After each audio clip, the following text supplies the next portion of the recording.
Welcome to Influential Entrepreneurs, bringing you interviews with elite business leaders and experts, sharing tips and strategies for elevating your business to the next level. Here's your host, Mike Saunders. Hello and welcome to this episode of Influential Entrepreneurs. This is Mike Saunders, the Authority Positioning Coach. Today we have with us Jude Kampfner, who is the founder of Jude Creativity Coaching. Jude, welcome to the program. Hi, Mike. I'm really impressed by the range of speakers that you have, the range of experts and topics. It's fantastic. Well, thank you. I find that I've got this really high level method of contacting really well-known people, and I'm going to share it with you right now, and you might want to write it down because many people don't know this technique. It's called asking. And I say that really funny because so many times people say, well, how did you get whoever, right? Tom Hopkins or Eric Maisel or Bob Berg or whoever else, and I'm going, I sent him a LinkedIn message and I said, wow, I loved your book. I've read it twice. Can I interview you on my podcast? Do you have time for a 20-minute phone interview? So it really is interesting that it's whatever we want in business, in life, sometimes it's just a matter of putting it out there and ask. So thank you for noticing. But give us a little bit of background on yourself. What is your professional background and what led you to start your coaching firm? Well, I think talking actually is quite key. The way I was educated, I went to Cambridge University in the UK, where the method of teaching was kind of pretty arcane. It was called, you went to supervisions, which is a funny way because actually you were entirely unsupervised. You were given a list of about 15 books and an essay title each week, and then you wrote the essay on your own in the libraries, and you showed up into this lecturer's room. He was called she was called a don. You read your essay, and during the essay, he or she would try to unnerve you by scowling or picking their nose or just like looking away. And when you finished, there was usually silence, and you thought, oh, my goodness. And then there was a battery of questions. And the general indication was that you were wrong, and you had to prove yourself right. So it was largely a kind of gamesmanship, and you had to fight hard to justify your position. So I found I really enjoyed this. I found it was actually kind of lazy way of learning. You didn't have to go to any lectures. No lectures were compulsory. So what I do would be I would do the reading, skim read, write all night doing the essay before the supervision.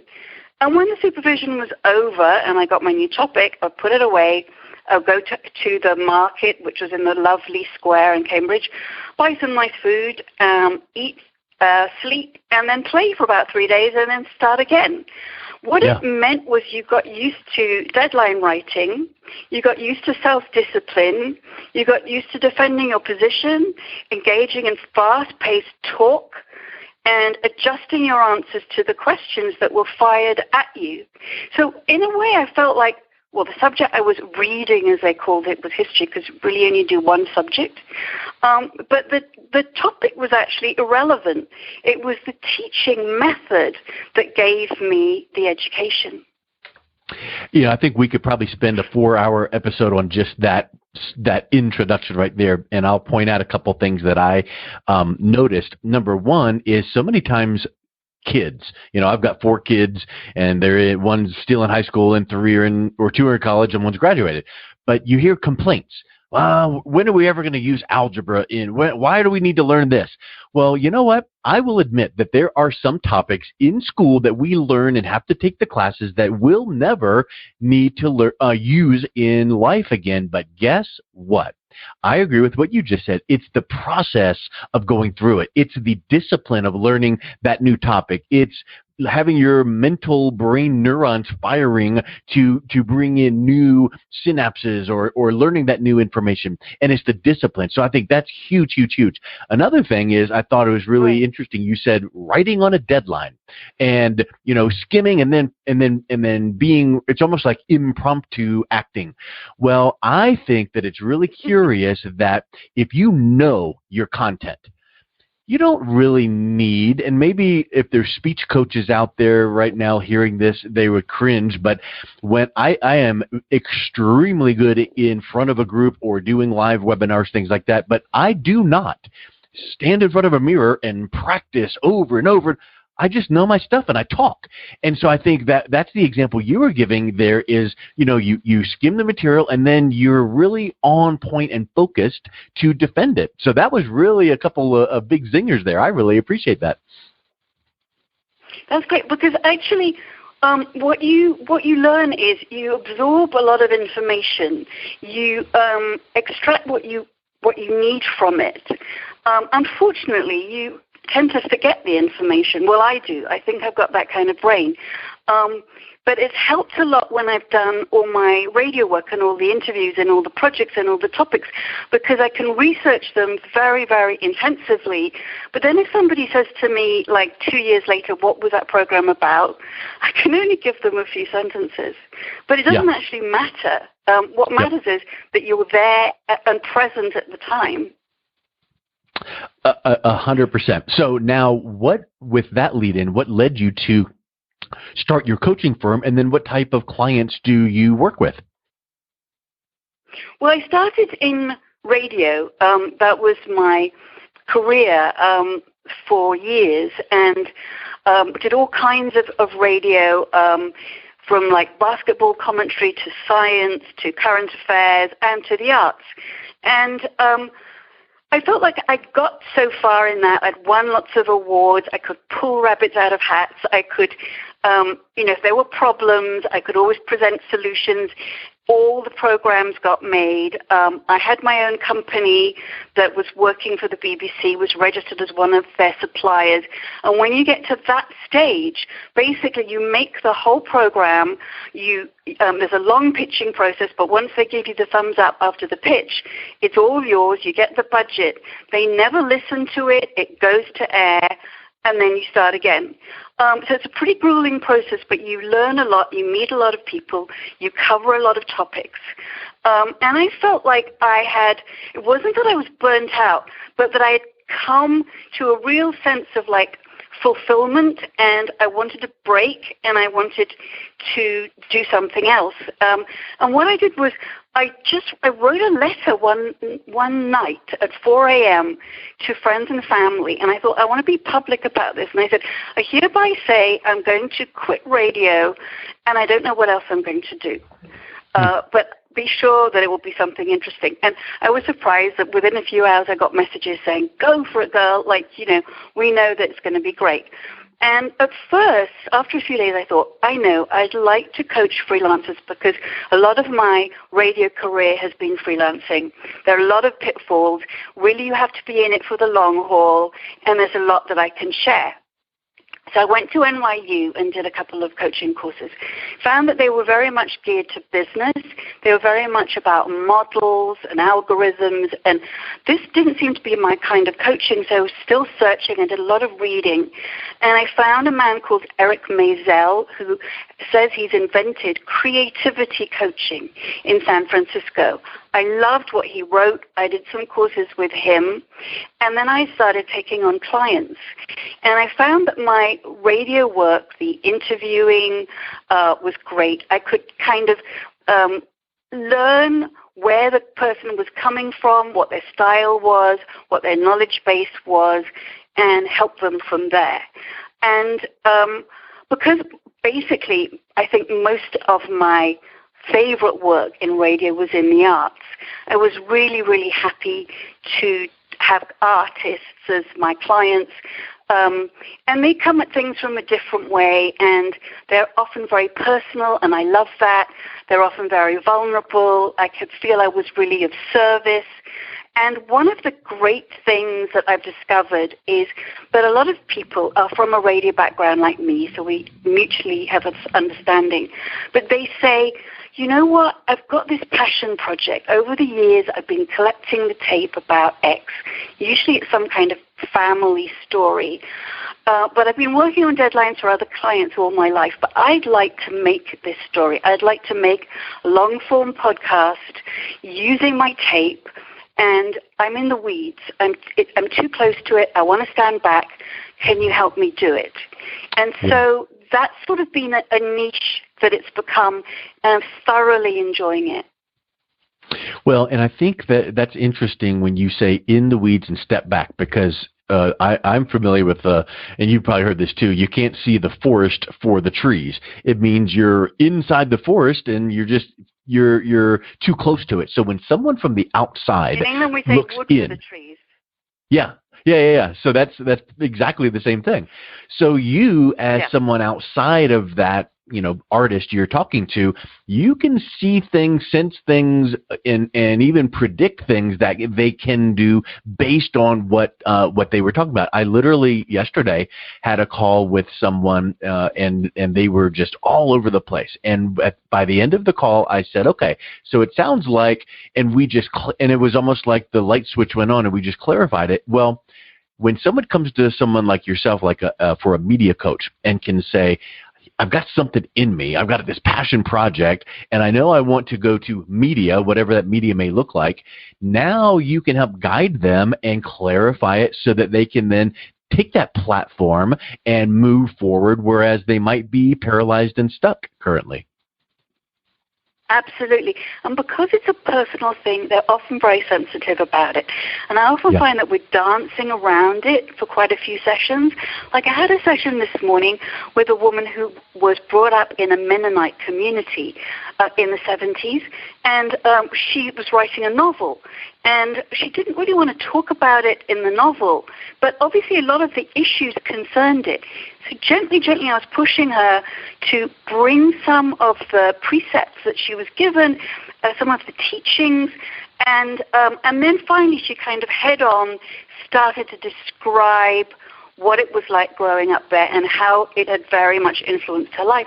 And now we've moved from it being fictional to being non-fictional, which I think will be much more attractive to listeners, will definitely get her in a good position for me to take her to a big production house, because I think that's an area that people are fascinated by. She's not approaching it as a cult. She's approaching it as something she loved and understood, has looked back on with fondness but moved away from.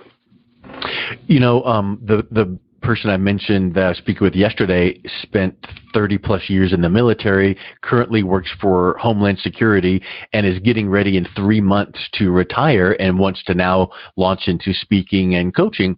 And she made a comment that, for so long she's thought, when I get out of the military, I am done. It's just, I'm moving on. I'm going to wash my hands of it. And then she kept thinking and coming back and getting drawn back in because it becomes so much part of you. I've never been in the military myself, but I can understand what she means by that, because now she says, maybe I'm going to take what I'm going to be coaching clients on and tie in my fabric and foundation of the military. And now that makes it much more powerful than trying to forget the past or move on. It's part of you. Why fight it? So I think that's a really big observation when you can bring that to someone's attention. And can I say something there, Mike? Like, that person would maybe, if they came to me and they said, I want to do some paintings about that experience, or some poetry, or even a podcast, slowly we would get to some points in the career that were things that she didn't want to remember. Yeah. And draw them out. Yeah, and now we're getting into psychology, I'm sure, and if you draw them out and address them, maybe they're not as big and nasty and bad as your memory serves, and you can kind of let that move past in your memory, because it's like, well, yeah, that wasn't a fun situation, but yeah, now that I think about it, it wasn't all that bad, so okay, I can move on. And maybe there becomes a life lesson or a professional lesson you can learn from that, but yet it was down in your memory, kind of like nagging at you, and it just was something that was negative, but now you can use it in a positive way. Definitely. And I definitely think there's some sort of therapeutic and cathartic use for doing something artistic. I don't want to go into therapy. That's not my background. I think that would be really dangerous. A couple of times people have said, this is unnerving for me, and I said, like, go away and think it through, and we can bring it down quite a few notches, and we can rework it a different way. We don't have to dig it into the darkest areas. Yes, exactly. So let's talk about your practice. If you were to kind of summarize it up into exactly what you can do for a client, what is it that they could expect results-wise? I think if a client particularly wants to make a podcast, I can definitely help, particularly if they want to make a podcast that has this sort of long-form, sound-rich, well-researched, outlined sort of format, because that draws in all the expertise of my radio background. But I can also help people that want to do an artistic pursuit or move from one art form to another. A poet who wants to be a novelist, a games designer who wants to use their experience of sound in games to go into audio installations, that sort of thing, or anyone in the arts who feels stuck, who has problems with dealing with rejection, which happens all the time, with criticism, critics can really hurt you, or who just wants to find new ways of being inspired. And taking that and clarifying it for them, but then giving them one additional powerful step, which is, now here's what you can do with it. It might be this type of media platform or that type of media platform, and teaching them what can be done to then build their brand so that they're, maybe almost, if you take it to the fullest extreme, you're now helping them to build out their legacy. Exactly. And I think a lot of people don't think big enough. Like my company called Corporation for Independent Media, the radio company, which was like way kind of like highfalutin. Considering I'm 5'1", and it's basically a solopreneur's business. But I think that's very important to think big. I also think, like with podcasting, you have to think big business now because that's the way it's going. And whatever your project, you have to think of your avatar. You have to think of